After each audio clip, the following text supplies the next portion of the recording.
Oven വാങ്ങിയെന്ന് പറഞ്ഞിട്ട് എന്തെങ്കിലും കാര്യമുണ്ടോ? അത് ഉപയോഗിക്കാനും കൂടെ അറിയണ്ടേ? അപ്പോൾ ഓവൻ വാങ്ങുന്ന കാര്യം ഇങ്ങനെ ആലോചന വന്നപ്പോൾ തന്നെ ഓവനെ പറ്റി കുറേ സെർച്ച് ചെയ്യുന്നുണ്ടായിരുന്നു. അങ്ങനെയാണ് കണ്ണൂരുള്ള ഒരു ഹോം ബേക്കറിൻ്റെ കയ്യിൽ നിന്നാട്ടോ ഞാൻ ഓവൻ വാങ്ങിയിട്ടുണ്ടായിരുന്നത്. 60 ലിറ്ററിൻ്റെ വണ്ടർ ഷെഫിൻ്റെ ഓവനാണ് വാങ്ങിയത്. അപ്പോൾ ഓവൻ നമ്മുടെ കയ്യിൽ കിട്ടി. ഒരാഴ്ചത്തോളം അത് പെട്ടി തന്നെ ഇരുന്നു. എന്താണ് എങ്ങനെയാണ് എന്നുള്ള ഒരു ഐഡിയ എനിക്കില്ലായിരുന്നു. അവസാനം ആ ഹോം ബേക്കറി തന്നെ വിളിച്ചിട്ട് വീഡിയോ കോൾ വഴി പുള്ളിക്കാരി കാര്യങ്ങളെല്ലാം പറഞ്ഞു തന്നിട്ടുണ്ടായിരുന്നു. ആകെ ആ ഓവനിലുണ്ടായിരുന്നത് 4 നോബ് മാത്രമായിരുന്നു. അതിൽ ഫസ്റ്റ് ഉള്ളത് ഫാനിൻ്റെ കോയിലാണ്. അത് കഴിഞ്ഞിട്ട് സെക്കൻഡ് ഹീറ്റാണ്, പിന്നെ ടെമ്പറേച്ചർ, പിന്നെ നമ്മുടെ കോയിൽ സെറ്റ് ചെയ്യുന്നത്. ഇത്രയും സംഭവം അതിനകത്തുള്ളൂ.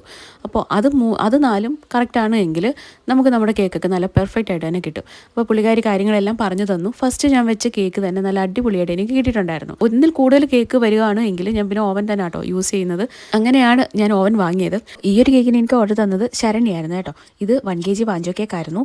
അപ്പോൾ വീഡിയോ ഇഷ്ടപ്പെട്ടിട്ടുണ്ടെങ്കിൽ ഉറപ്പായിട്ടും കമൻറ്റ് ചെയ്യാൻ മറക്കണ്ട കേട്ടോ. അപ്പോൾ നമുക്ക് അടുത്തൊരു അടിപൊളി വീഡിയോ ആയിട്ട് കാണാം. ടാറ്റാ.